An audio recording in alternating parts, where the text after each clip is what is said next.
Bukan oleh penjaga warung, bukan pula oleh pembeli lain, tapi oleh sesuatu yang duduk diam di pojok ruangan, tertutup kain putih dan tak pernah bicara.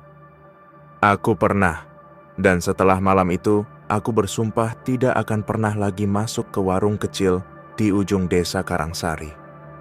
Karena di sanalah untuk pertama kalinya, aku melihat pocong tersenyum. Halo Sobat Horor, terima kasih sudah mampir ke channel ini. Sebelum kita mulai cerita horor yang seru dan penuh misteri kali ini, saya punya permintaan kecil nih buat kalian. Ingat, kalian jangan subscribe channel ini. Tapi kalau kalian suka dengan konten ini, saya akan sangat senang kalau kalian menuliskan Waalaikumsalam di kolom komentar bagi yang muslim, atau menjawab salam sesuai dengan keyakinan kalian masing-masing. Dan jangan lupa untuk like videonya ya. Ingat, salam adalah sebuah doa yang sangat mustajab. Dengan kalian menjawab salam di kolom komentar itu, sama saja kita saling mendoakan kebaikan satu sama lain, dan itu jauh lebih berharga daripada sekadar subscribe. Namaku Dika. Usia 27 tahun, aku baru saja pindah ke sebuah desa kecil di lereng Gunung Lawu, namanya Karangsari. Pekerjaanku sebagai teknisi jaringan mengharuskan aku keliling dari desa ke desa, dan Karangsari adalah lokasi proyekku selama 2 bulan ke depan. Desa ini seperti desa lain di Jawa Tengah. Sejuk, banyak pepohonan rindang, jalan-jalan kecil dengan rumah-rumah berderet rapi, dan tentu saja warung kelontong yang jadi pusat kehidupan warga. Warung yang paling terkenal di sini milik seorang janda tua bernama Bu Lastri. Letaknya di pinggir jalan utama, dekat perempatan. Warung itu kecil, penuh barang, tapi ramai pembeli. Setiap hari aku lewat situ sepulang kerja, dan akhirnya jadi langganan beli kopi dan rokok. Tapi ada satu hal yang membuatku selalu merasa tidak nyaman di sana. Pojok kanan warung itu selalu gelap. Tidak ada lampu, bahkan siang pun terasa muram.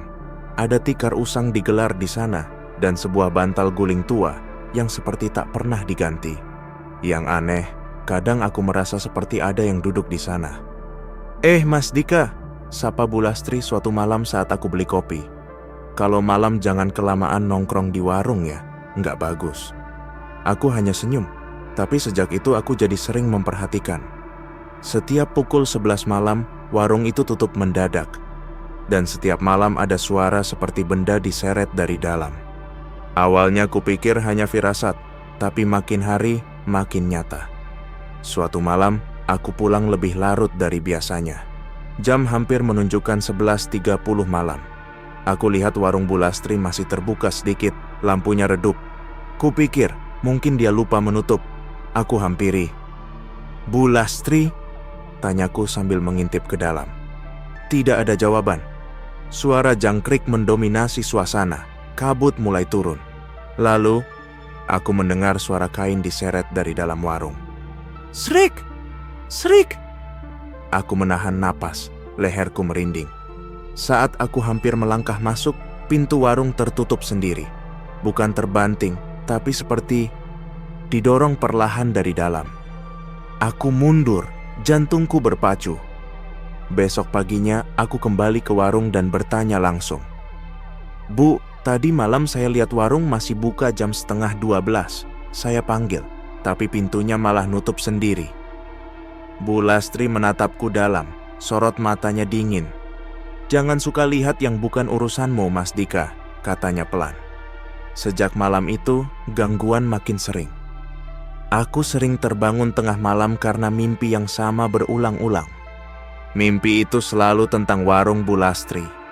Selalu tentang aku yang masuk ke pojok gelap itu dan melihat sosok terbungkus kain kafan duduk diam sambil menangis. Aku mencoba mengabaikannya, tapi semuanya memuncak malam Jumat Kliwon. Aku baru selesai kerja dari tower dekat hutan desa. Waktu sudah menunjukkan pukul 10 malam. Aku lapar, dan karena tidak ada warung lain yang buka, aku nekat ke warung Bu Lastri. Anehnya, malam itu warung masih terang benderang. Masuk aja Mas Dika, sapa Bu Lastri. Saya lagi nunggu kiriman barang. Saat aku duduk di bangku plastik dekat rak mie instan, bau anyir langsung menusuk hidungku. Bau darah. tapi tidak ada ayam atau daging segar. Dan pojok gelap itu untuk pertama kalinya terang. Aku melihatnya. Seseorang atau sesuatu duduk di sana. Kain kafan membungkus tubuhnya erat, wajahnya tertutup, tapi aku bisa merasakan ia menatapku. Aku berdiri dengan gugup. "Bu, saya kayaknya salah waktu deh. Saya balik dulu ya." Bu Lastri hanya tersenyum. "Mas Dika, kalau sudah lihat nggak bisa pura-pura nggak tahu lagi." Aku lari dari warung, tapi tak sampai 5 langkah, seluruh tubuhku kaku. Kakiku tak bisa digerakkan, dadaku sesak. Dan dari belakang aku mendengar suara itu, "Tolong aku, tolong aku, dia ikat jiwaku di sini." Aku menoleh. Sosok pocong itu kini ada di luar warung. Tubuhnya melayang, wajahnya penuh darah, matanya sama seperti mataku. "Siapa kamu?" teriakku. Tiba-tiba Bu Lastri berdiri di depan warung sambil membawa kendi besar dari tanah liat. "Dia cucumu dari garis saudara perempuanmu yang mati dibunuh karena pesugihan 40 tahun lalu, Dika," katanya pelan, tapi nadanya menyeramkan. "Kau dipanggil kembali ke sini karena darah kalian satu, dan kau harus menggantikannya." Aku jatuh terduduk. Kabut menebal. Lampu warung padam. Dan terakhir kali aku melihat wajah pocong itu, dia tersenyum. Senyum yang sangat mirip dengan senyumku sendiri. Seketika semuanya gelap. Aku tak bisa bergerak. Badanku kaku seperti batu. Dan entah kenapa suhu udara di sekitarku terasa jauh lebih dingin. Dalam kegelapan itu, aku hanya bisa mendengar napasku sendiri. Dan suara derap langkah kain diseret perlahan di tanah. "Srik, srik, srik." Lalu samar, terdengar suara Bu Lastri. "Sudah waktunya, Dika. Darahmu adalah penebus. Takdir ini bukan bisa kau tolak." Suara itu seperti keluar dari balik tembok, jauh tapi juga dekat. Lalu, perlahan mataku bisa melihat cahaya lagi. Bukan cahaya warung, tapi cahaya remang lilin yang menari di dinding bambu. Aku berada di sebuah bangunan tua, seperti gubuk ritual. Lantainya tanah, dindingnya anyaman, dan di tengah ruangan ada lingkaran garam yang membentuk pola segi 5. Di dalam lingkaran itu, ada pocong itu, duduk tegak, diam, dan menunduk. Di sisi lain, berdiri Bu Lastri, mengenakan kebaya hitam dan selendang merah darah. Wajahnya kini jauh lebih tua, keriputnya makin dalam, dan matanya tak bersinar seperti biasa. "Dia adalah keturunan saudaramu, anak dari bayi yang dikutuk dalam rahim ibunya karena menolak jadi tumbal, dan kutukan itu kini ada padamu." Aku menggigil. "Bu, saya nggak paham. Saya cuma kerja di desa ini. Saya bukan siapa-siapa." Bu Lastri mengangkat tangan. Udara di sekelilingku berubah berat. "Kau pikir ini kebetulan? Kau pikir semua teknisi jaringan bisa tiba-tiba ditugaskan ke Karangsari? Kau pikir warung ini berdiri karena jualan kopi? Tidak, Dika. Warung ini sudah menumbalkan 3 generasi." Aku mencoba berdiri, tapi tubuhku masih kaku. Pocong itu mengangkat kepala. Matanya putih, kosong, tapi mengalirkan air mata. Aku terisak, ada rasa pilu yang entah dari mana munculnya. Bukan karena takut, tapi karena aku merasa kenal dengan kesedihannya. Seolah dia memanggilku bukan untuk membunuhku, tapi meminta dibebaskan. "Darahnya cukup, Lastri," terdengar suara lain dari balik bayangan. Seorang pria tua muncul, mengenakan sarung dan kemeja koko kumal, wajahnya separuh tertutup oleh peci lusuh. "Anak ini masih muda, masih kuat, biar dia jadi penampung baru." "Penampung? Kalau tubuhnya kuat," lanjut pria itu, "pocong ini bisa menetap dalam dirinya. Nggak perlu ritual tiap malam lagi.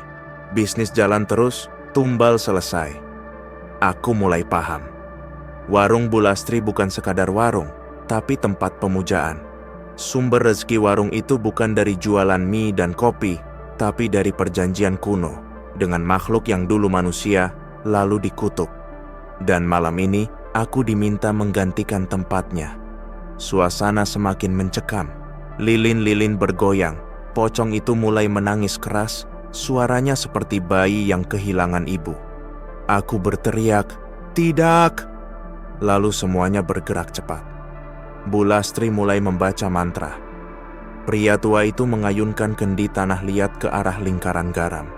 Api menyala di sepanjang lingkaran itu, membentuk dinding api melingkar. Panasnya seperti membakar kulitku meski aku berada di luar garisnya. Pocong itu menatapku, matanya berubah jadi mataku. "Aku, kamu," katanya dalam suara lirih yang persis suaraku sendiri. Semua kenangan tiba-tiba menyerbu. Gambar-gambar yang pernah kulihat sekilas di rumah tua almarhum nenekku, nama Karangsari yang pernah disebut ayahku, dan foto usang seorang wanita muda yang wajahnya sama persis dengan Bu Lastri. Tuhan, dia keluarga. Aku berontak, kupaksakan kakiku bergerak, kukerahkan seluruh tenaga, dan saat kakiku bisa digerakkan, aku loncat masuk ke dalam lingkaran api. Semua orang menjerit. Api membakar tubuhku, tapi aku tak merasakannya. Yang kurasakan hanyalah tangan pocong itu yang menyentuh pundakku, lalu menembus tubuhku. Ada sesuatu masuk ke dadaku. Aku melihat wajahku sendiri, pucat, berteriak, dan tertawa dalam waktu bersamaan. Lalu, semuanya gelap. Aku terbangun di kasurku keesokan pagi. Napasku tersengal, tubuhku masih lengkap, tidak terbakar, tidak terluka. Tapi warung Bu Lastri sudah tidak ada. Hanya ada tanah kosong, tak ada sisa bangunan, tak ada orang yang tahu di mana Bu Lastri. Bahkan warga yang dulu selalu datang ke sana, kini seperti tak mengenalnya sama sekali. "Maksud Mas, warung di pojok itu?" tanya seorang bapak. "Di sana kosong dari dulu, nggak ada warung." "Kamu mimpi kali," sahut yang lain.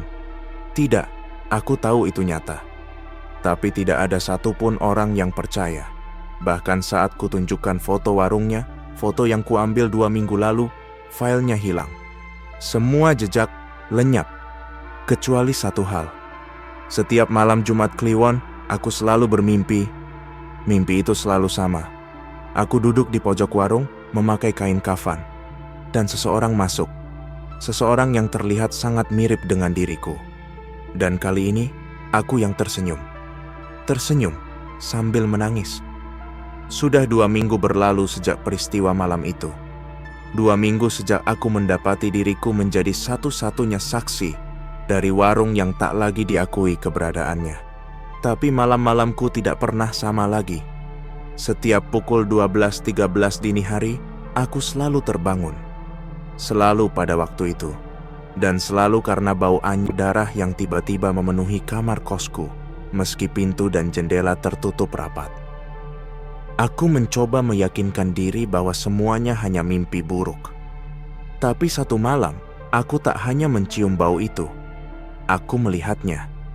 Di ujung kasurku, ada pocong. Duduk tegak, diam, menunduk. Persis seperti sosok yang kulihat di warung Bu Lastri. Tapi kini, tubuhnya bergetar, dan dari matanya mengalir darah. Dia tidak bicara, hanya menatapku. Aku tak bisa bergerak, tak bisa menjerit. Dan kemudian, aku merasa tubuhku berpindah. Bukan mimpi. Aku bisa merasakan suhu udara berubah. Bau tanah basah dan dupa yang terbakar memenuhi hidungku.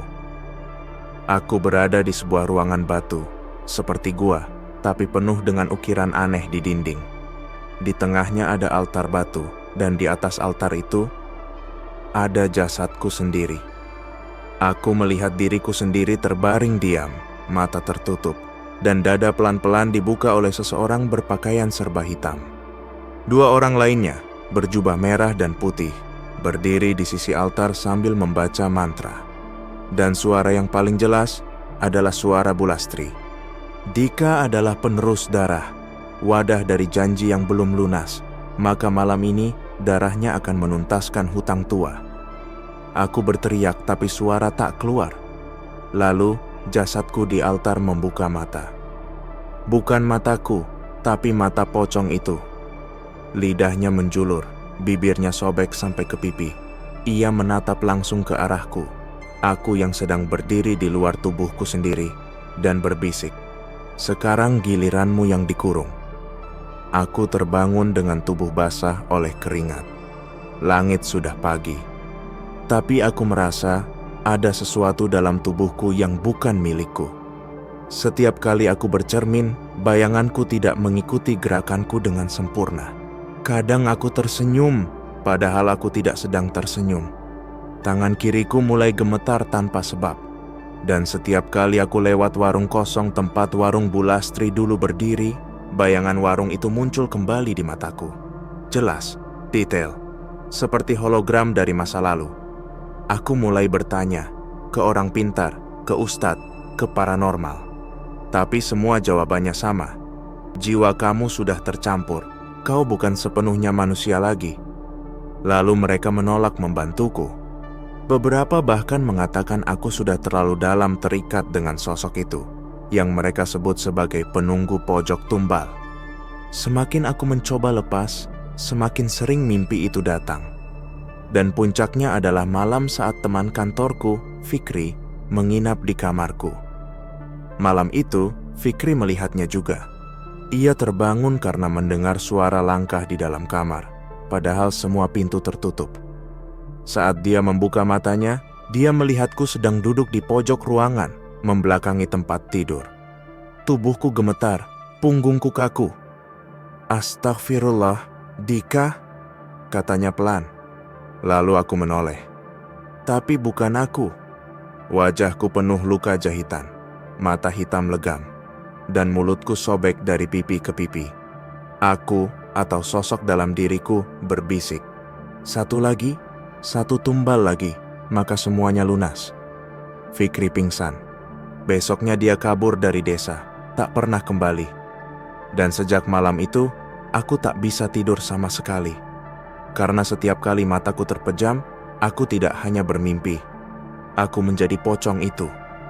Aku merangkak, merayap, dan mencari tubuh baru untuk menggantikan tempatku. Mencari Dika yang baru. Dan aku tahu, waktuku hampir habis. Kalau aku tak menyerahkan tumbal lain, aku akan sepenuhnya berubah. Bukan menjadi diriku lagi, tapi menjadi penunggu baru pojok warung yang tak pernah benar-benar hilang.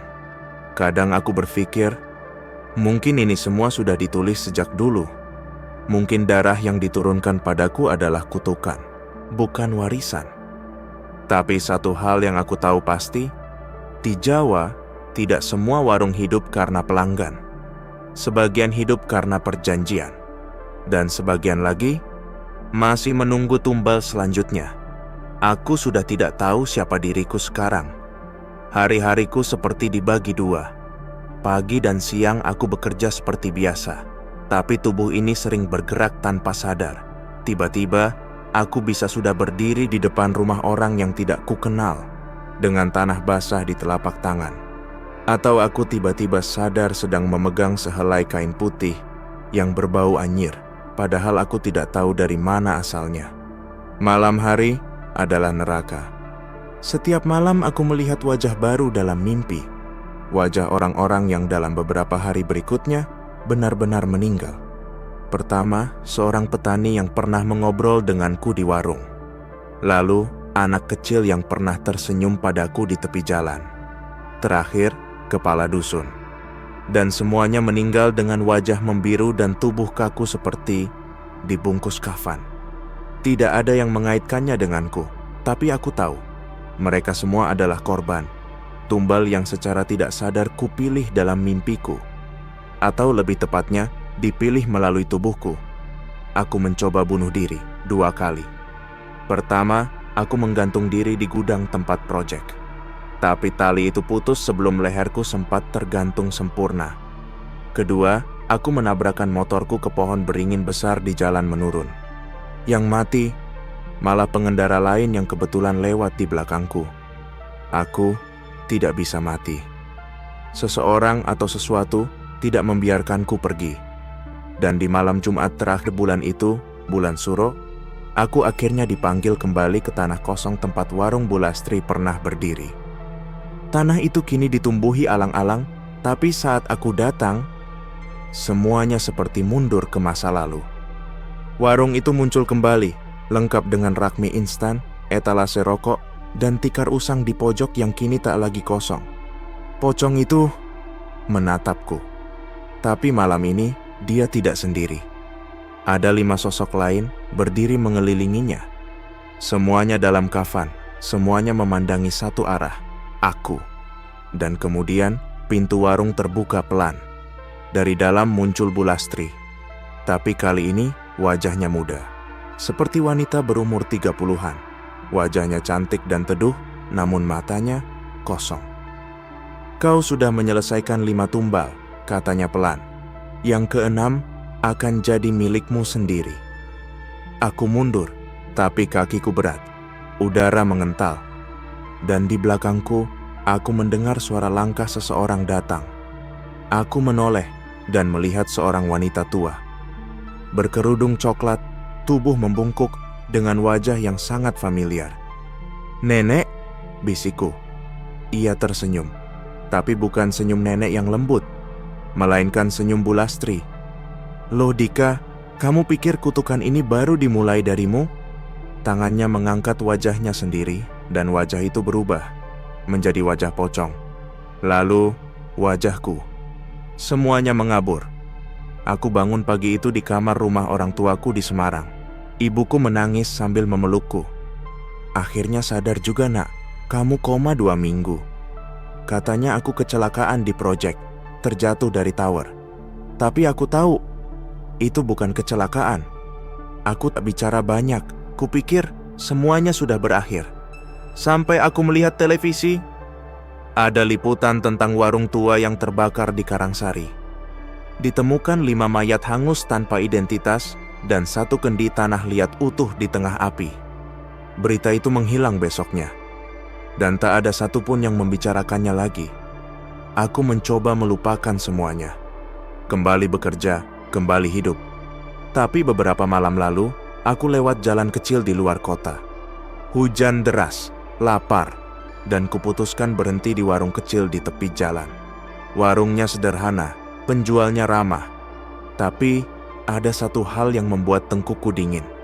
Di pojok warung itu, ada tikar usang dan bantal guling tua. Dan di atasnya, sesuatu sedang duduk. Diameter, terbungkus kain putih. Dan saat aku menoleh, ia tersenyum. Jadi, kalau kau lewat warung-warung kecil di Jawa, dan merasa seperti ada yang memperhatikanmu dari pojok, saran dariku, jangan menoleh, dan jangan pernah kembali. Karena bisa jadi, warung itu tidak menjual apapun, kecuali jiwa.